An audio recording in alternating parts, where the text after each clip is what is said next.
सुप्रभात बच्चों, कैसे हैं आप सब। आशा करती हूँ आप सभी बच्चे अपनी घर पर स्वस्थ और सुरक्षित होंगे और अपनी पढ़ाई पर विशेष रूप से ध्यान दे रहे होंगे।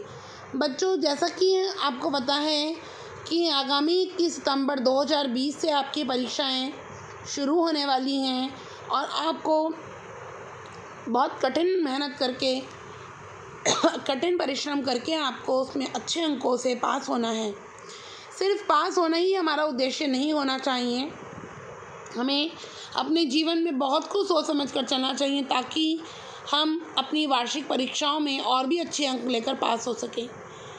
इस समय ये कोविड-19 के चलते हमारी पढ़ाई उस तरीके से तो नहीं हो पा रही है जिस तरह से हम लोग विद्यालय में करते हैं, लेकिन फिर भी आपकी सभी शिक्षिकाएं पूरी मेहनत के साथ आपको पढ़ा रही हैं, तो आपको उनकी मेहनत को समझकर आपको पढ़ाई पर विशेष ध्यान देना चाहिए। क्यों सही बोल रही हूँ ना कि आपको ही पढ़ाई करनी है। टीचर्स का काम सिर्फ आपको पढ़ाना है, लेकिन वह दिन रात कैसे वो वीडियोस बनाने में मेहनत करती हैं और आपके लिए वो आसान से आसान तरीका उपलब्ध कराती हैं, तो आपको उनकी मेहनत को समझकर अपने अच्छे अंक लाने के लिए आपको ध्यानपूर्वक मन लगाकर परीक्षाओं की तैयारी करनी होगी। आपको सिलेबस और डेटशीट मिल चुकी है। आपके सिलेबस में जो भी चैप्टर्स आ रहे हैं उसकी पीडीएफ्स सब आपको व्हाट्सएप ग्रुप के माध्यम से दे दी गई हैं। आप अपना कार्य पूरा समय पर कीजिए, यही हम आपसे आशा करते हैं। चलिए अब पढ़ाई की तरफ हम ध्यान देते हैं। बच्चों, पिछले प्रकरण में हमने हमारी पाठ्य पुस्तक क्षितिज भाग 1 के पद्य खंड से पाठ कैदी और कोकिला को पढ़ना शुरू किया था, जिसमें मैंने उसके कवि माखनलाल चतुर्वेदी जी के विषय में आपको बताया था और बताया था कि कैसे उसके बारे में मैंने आपको बताया था कि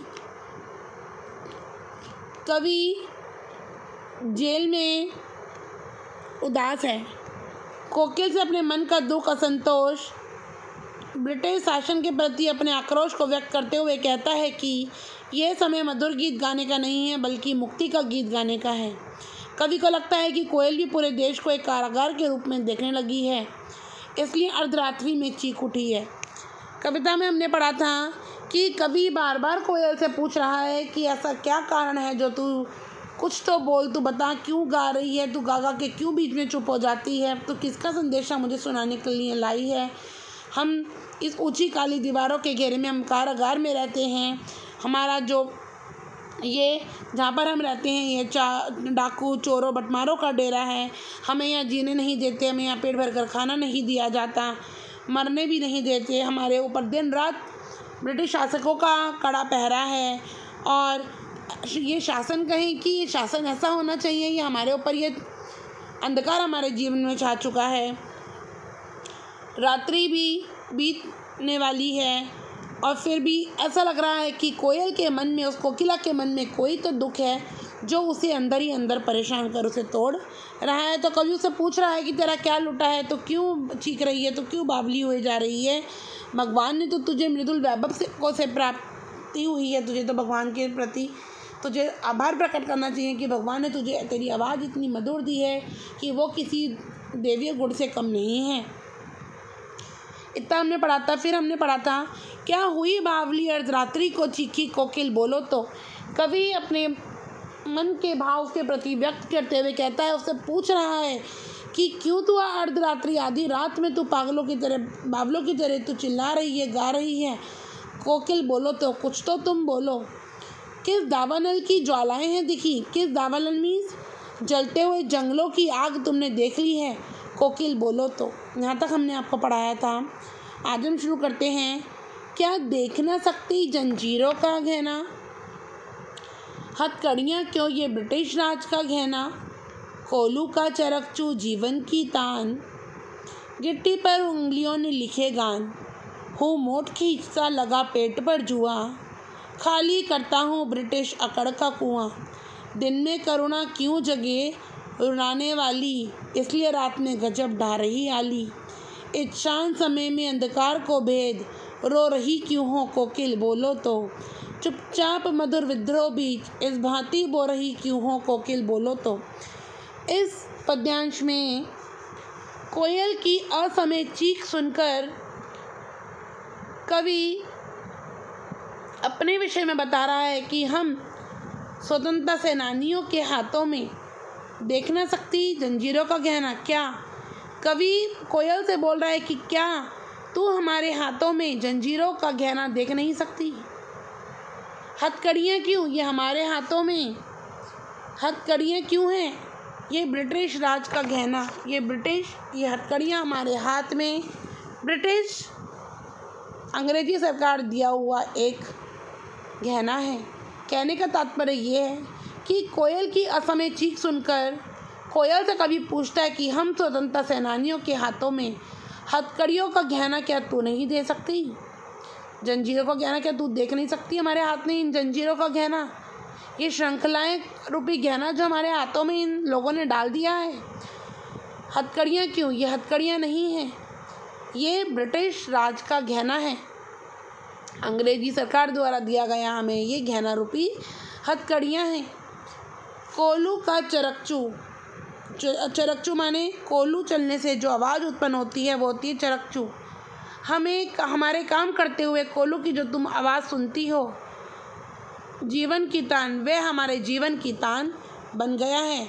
कोलू को चलाते वक्त जो तुम आवाज़ सुनती हो, यही हमारे जीवन की तान, यही हमारे जीवन का गाना बन गया है।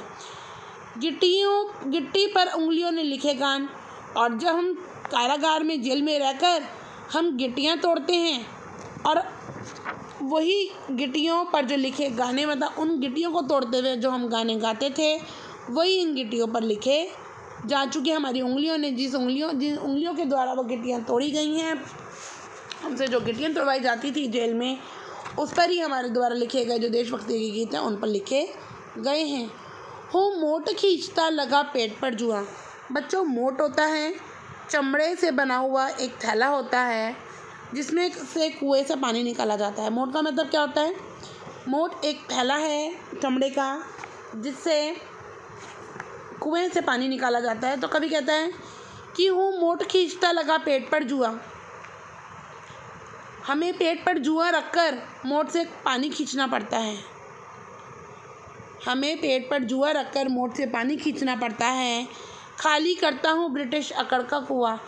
इससे ऐसा लगता है कि हम अंग्रेज सरकार की अकड़ के कुएं को खाली यानी कम कर रहे हैं। जब हमारे पेट पर जुआ रखकर मोट से पानी खिंचवाया जाता है तो ऐसा लगता है कि हम अंग्रेज सरकार की अकड़ के कुएं को खाली कर रहे हैं। मतलब जो अंग्रेज सरकार की जो अकड़ है, जो उनमें घमंड भरा हुआ है, वो हम कुएं से पानी खींचकर उनकी अकल को कम कर रहे हैं, क्योंकि उनकी अकल को पानी का रूप दिया गया है।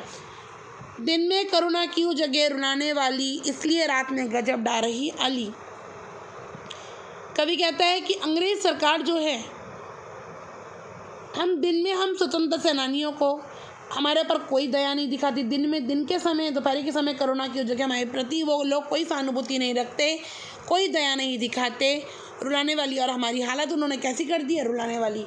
ना हम जी सकते हैं ना हम मर सकते हैं, इसलिए रात में गजब डा रही आली। इसलिए तू रात में अपना मधुर गीत सुना रही है।